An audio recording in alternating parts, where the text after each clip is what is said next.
Okay, we'll call the meeting back to order, and there were no decisions made in executive session. Do you have anything else? I do not have anything else unless you guys have something for me. Anything from anyone? No? All right, thank you, gentlemen. Thanks, Thank Cody. you. Have a good weekend, bud. You too. Thanks.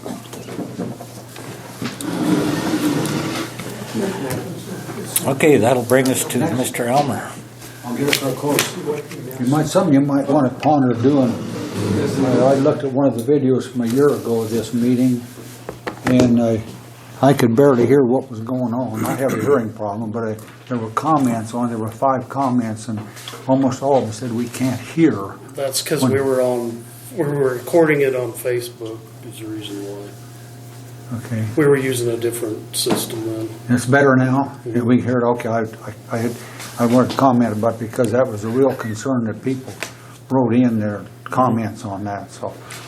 Now, represents a couple of you probably know, Jim and Rodney. Well, you know Christine Anderson.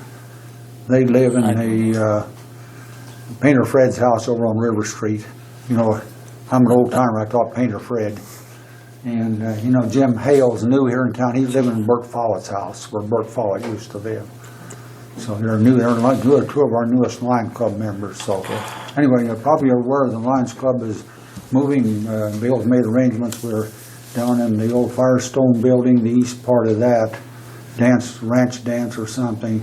So we'll be meeting there, and the VFW also is going to meet there, and the meeting room is going to be made available to other groups in the community if they want to have a place to meet. That's the problem we've got in this community.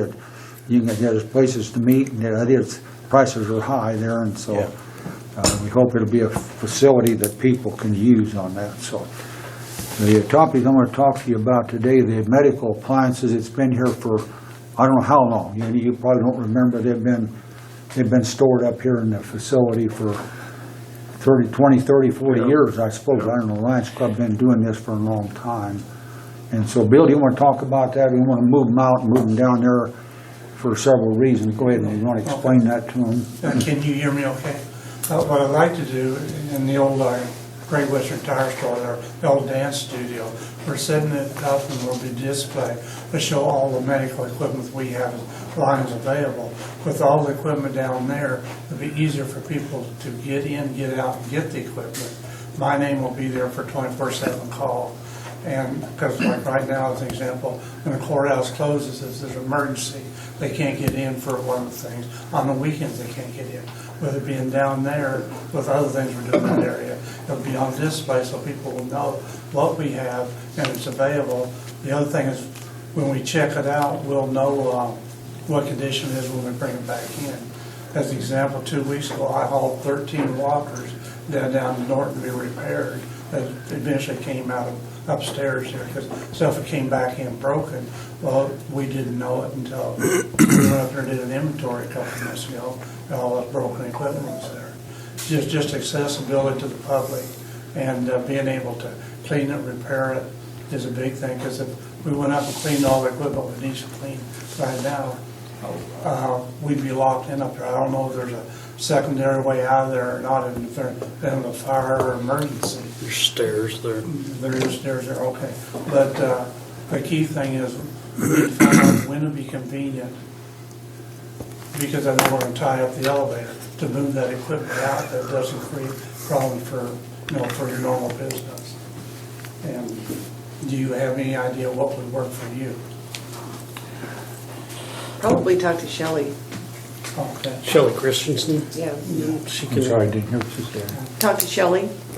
So she's one that kind of helps do that too, I think. Well, Sharista's been kind of take care of the records on all of that. Years ago, that used to be in the basement, didn't it?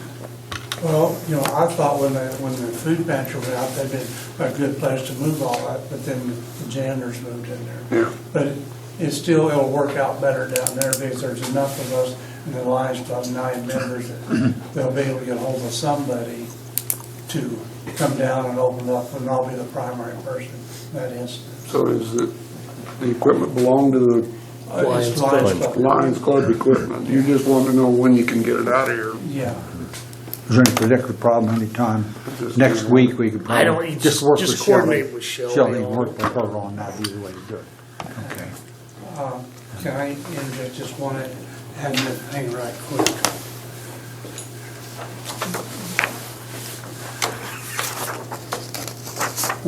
What I'm passing out here is a copy of the state law that governs, trailers.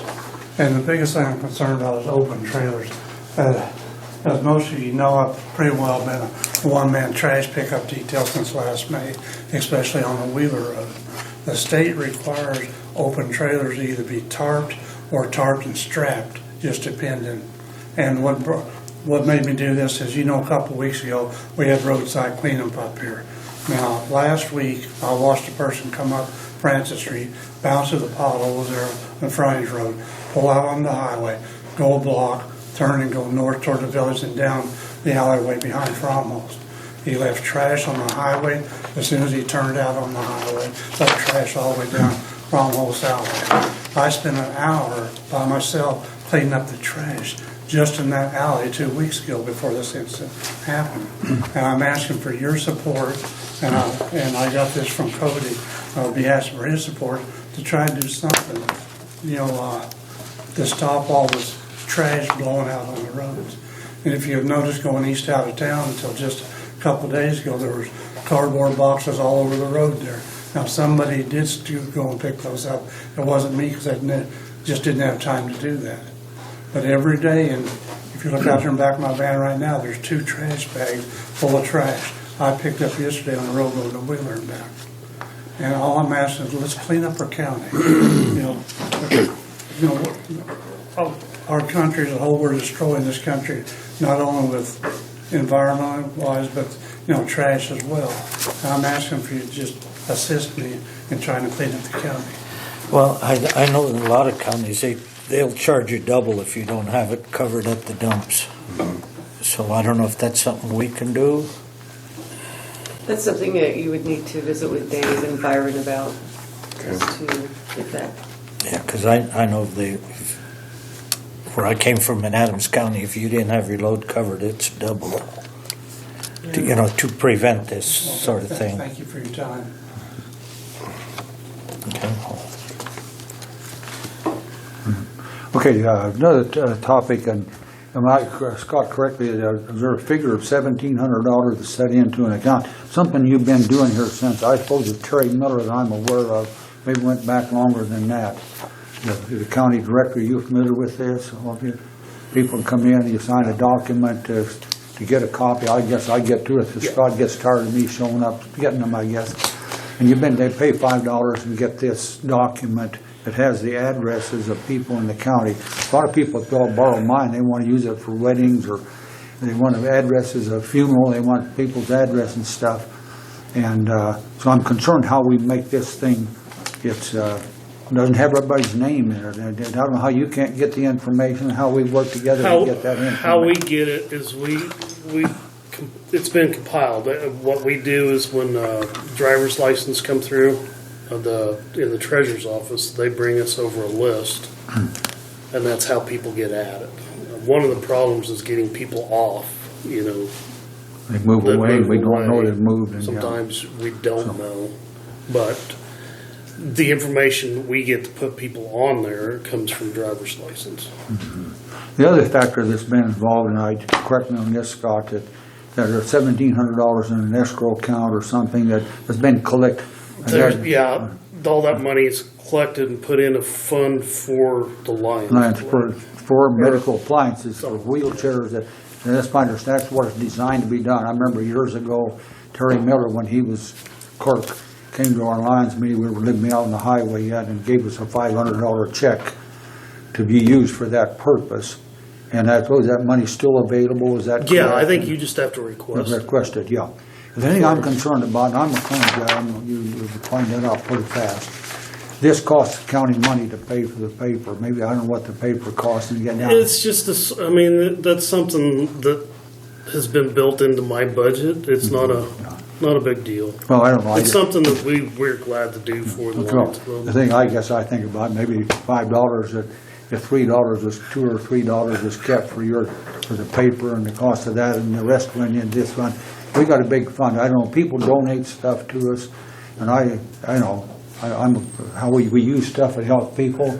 We're trying to figure out what appliances do we need, and how do we keep them in good shape. Bill just took a whole bunch of broken wheelchairs. They're all taken to Norton, to the prison, and they rebuild some of that stuff, and it goes to Wheels for the World. And I had stacked a couple of years ago. I was down there, and they loaded a whole semi-load and went to Mexico with to help people in the third world countries that they don't have access to all the stuff we have. And so that's where it's all going. And I'm trying to figure out, our group trying to figure out how do we do the best we can to serve our people with state-of-the-art stuff. Our people don't want old junky wheelchairs, they want nice ones. And where they can rebuild them, and people in Mexico are glad to have anything. And it's rebuilt, and they're nice. There's probably a law that says they have to be a certain, They have to meet standards here, Standard, yeah. But so I just want to visit with you about that, because I'm concerned about that. And then the address thing, how do we work with you, Scott, to get this, keep everything as current as we can get? And you've got to, once you tell us, because I think things ought to be, I'm a crank about accuracy, that we got a thing that's got a whole bunch of stuff in it that isn't right. Let's get rid of it. Let's get the ones, I talked to 2 or 3 people, it's named, I think Sherry Wingo keeps complaining about, says, well, I'm not even on this directory. Well, I don't know how. And then we got another problem. I go to the city office, and we've been doing a welcome packet to people, and we don't know who the new people are. I run into a family, they moved into Bruce Rolf's house, just moved in a few weeks ago, and I said, did you get a welcome packet? No, we didn't. We registered online. We didn't even go to the city office. So we got people in here. How can we do this? We want to welcome people to St. Francis and make them feel they're part of our community. But if we don't know who they are, you don't know who they are, city office doesn't know who they are, how do we work together to get this stuff where we do the best we can? So ponder that a lot. I'll be back here talking to you a lot about that. How do we live beyond zebra? Here's a forbidden book. It's been outlawed. Crazy. Let's live beyond zebra. Let's go beyond. Let's do better than what we've been doing, and we need your help to do it. Any you got any questions you want to bring up here? I want to admit that if you know anybody in St. Francis that needs bicycles or something like that, we can bring bicycles back here if we have the name of the person that's going to be given to. They'll look like brand new bicycles come from prison. And I've got another complete truck and trailer load or a pickup load and trailer load of bikes still to go next month back down to prison. But I've had a Have you guys garage talked to full. like the superintendent of the school? I'm sorry? Have you guys talked to like the superintendent We of the talked to Darla, I schools? think, up here at the Ridge School, so we maybe need to go again, go talk to 'Cause the they'll people know- that. they'll know but kids people that don't need ride them. bicycles anymore, but they did, people like kids in foster care, stuff like that, they can't, they won't give them away to them individually, but we as a Lions Club, we can bring them back, and we can distribute them out to people that need them, so if you'll all watch on that too, help us find, because Joe Annan's the gentleman we work with at the prison, he's asked us several times, and anybody needs a bicycle, and we just need what size it is and what to bring them back, and we can distribute to people, but we're having trouble finding anybody that wants them. So yeah, nobody rides them anymore. we ought all be riding bicycles, we'd be better off. And one other thing, we are going to be having a Memorial Day program at 10 o'clock at the cemetery, the VFW will be. You're all invited. I know you're probably in Bird City, but you're invited. And we've got a little over 2,200 names, as Bob said, for our memorial. That weekend, all those names will be printed in the newspaper of all the veterans, starting from Civil War on forward of Cheyenne County. And that does include Bird City. Thank you very much. Yep, thank you guys. Do we want to call Amanda in, or I can, yeah. You guys need a break? Or? you guys need a break? You want to go ahead? Did you say Amanda? Yeah. I think we'll just call her. Thank you, guys. Yep, thanks.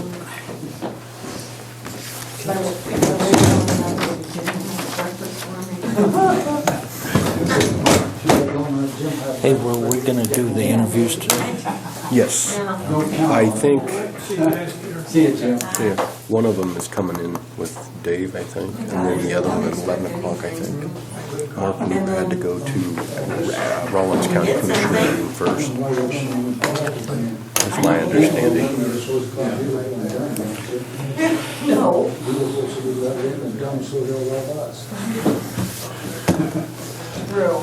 My great-grandfather was in the Civil War. I really think this would be a good idea to charge people double for it. Yeah, you know, we We tried to do that back when I was in my first term, and we tried to, it's hard to, you know, we wanted everybody to have it. I think we did. The city did That's it for a while too. Yeah. Hey, Amanda. Hello, Amanda. How are you? Good, you guys? Oh, really? I would like 10 minutes of executive session to discuss non-elected personnel. Okay. Signed up. Yeah. Just go ahead and get this here real quick.